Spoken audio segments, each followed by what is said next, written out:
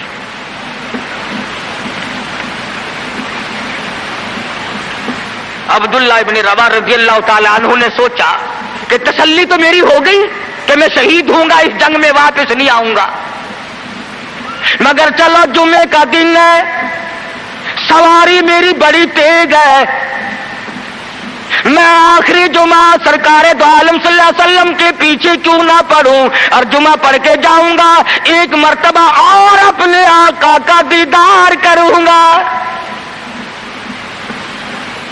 واپس مدینے میں آئے، گھر نہ گئے، بیوی بچوں میں نہ گئے، باغ و بہار میں نہ گئے، فصل باڑی میں نہیں گئے، لوگوں میں نہیں گئے، سیدھے مسجد نبوی میں تشریف لائے۔ جمعے کی نماز کے بعد مدنی کریم صلی اللہ علیہ وسلم سے سلام کیا۔ حضور نے فرمایا عبداللہ میں نے تو تجھے صبح رخصت کیا تھا لشکر کے ساتھ، تجھے صبح روانہ کر دیا تھا، تو چلا گیا تھا فوج کے ساتھ۔ عرض کیا یا رسول اللہ میرے ماں باپ قربان ہو جائیں، آپ کے فرمان سے میں نے یہ اندازہ لگایا کہ میں شہید ہو جاؤں گا، میرا یہ آخری جنگ ہے، یہ آخری جہاد ہے۔ میرے دل میں ایک بات آئی، آج جمعے کا دن ہے، اپنے آقا کے پیچھے جمعہ بھی پڑھوں، آخری جمعہ پڑھوں اور آخری دیدار کر کے جاؤں۔ اب تھوڑے سے مجھے آپ بول کے بتائیں عبداللہ ابن رواح کا یہ عشق ہے کہ نہیں؟ کوئی ڈر کی بات نہیں، کوئی خوف کی بات نہیں، بیوی بچوں کی محبت نے نہیں کھینچا، باغوں کو دیکھنے نہیں گیا، بچوں سے ملاقات کے لیے نہیں گیا، ارے حضور کا عشق ہے، کہتا آخری جمعہ، آخری دیدار، آخری ملاقات۔ اور عرض کیا میرے آقا میں اپنے ساتھیوں کو جا ملوں گا، میری سواری بڑی تیز ہے۔ امام الانبیاء محبوب کبریا حضرت محمد مصطفیٰ صلی اللہ علیہ وسلم کا چہرے انور سرخ ہو گیا۔ فرمایا عبداللہ تو ساتھیوں کو نہیں مل سکتا، نہیں مل سکتا، جب تیرے ساتھی جنت میں جائیں گے 500 سال بعد میں بہشت میں جا سکے گا۔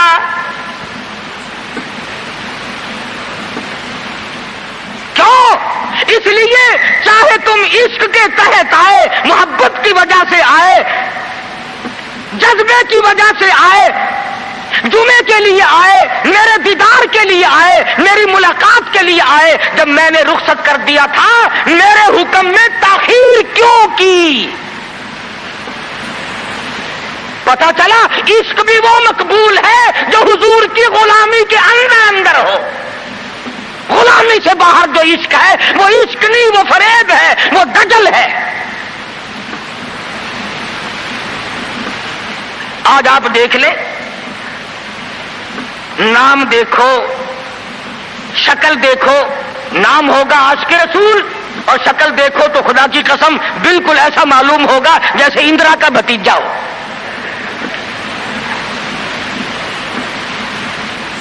پہچان نہیں سکے گا آدمی، کیا کر سکتا ہے آدمی شکل میں؟ صورت نہیں، سیرت نہیں، لباس نہیں، اخلاق نہیں، کردار نہیں، تمام چیزوں کا تختہ نکال کے رکھ دیا ہے۔ اور آج قوم اسی وجہ سے مصیبتوں سے دوچار ہے، وہ نرغے میں پھنسی ہوئی ہے، وہ نکل نہیں سکتی، وہ سہارا ڈھونڈ رہی ہے مادی قوت کا۔ حضور ناراض ہو گئے صلی اللہ علیہ وسلم۔ صحابی کہتے ہیں میں چاہتا تھا زمین پھٹ جائے، مجھے لقمہ بنا کر نگل جائے، صحابی کہتا ہے مجھے زندگی تلخ لگنے لگی، ہائے میرے آقا مجھ سے ناراض کیوں ہو گئے؟ عبداللہ بن روا تشریف لے گئے، گھر پھر بھی نہیں گئے، بال بچوں میں پھر بھی نہ گئے، اور جا کر کے جہاد میں شریک ہو گئے۔ 3 دن گزر گئے، کوئی چیز حلق میں نہ گئی، کمر سیدھی نہیں ہو سکتی تھی، جنگ سخت تھا، لڑائی شدید تھی، تلواریں چل رہی تھی۔ عبداللہ بن روا فرماتے ہیں مجھے بھوک لگی، سیدھا کھڑا نہیں ہو سکتا تھا، مجھے یاد آیا میرے تھیلے میں گوشت کے خشک ٹکڑے موجود ہیں، میں ان کو منہ میں لے کر ذرا چوسنے لگا، مجھے مدینے کا باغ یاد آیا، مجھے بیوی یاد آئی، مجھے اولاد یاد آئی۔ نبی کے دیوانے کا طرز زندگی دیکھ۔ صحابی کہتا ہے میں نے انگلی حلق میں ڈال کر وہ بوٹی باہر نکال دی، کہا اچھا میں تجھے کچھ کھانے کے لیے دینے لگا ہوں تو یہاں بیٹھ کر گھر یاد آیا، کھڑا ہو گئے اور فرمانے لگی اور میری بیوی اور تمہیں طلاق ہو،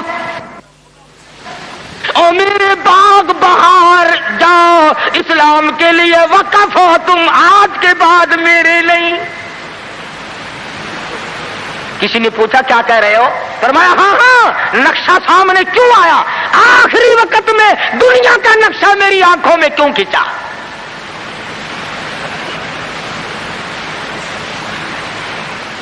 صحابی نے اپنے دل میں تصور بھی لانا اچھا نہ سمجھا، میری عاقبت خراب نہ ہو جائے، میری آخرت نہ بگڑ جائے۔ عبداللہ بن روا تلوار لے کر کھڑے ہو گئے، کسی نے لکھا 3 دن کا، بعض نے لکھا 5 دن کا بھوکا صحابی ٹکڑے ہو گیا۔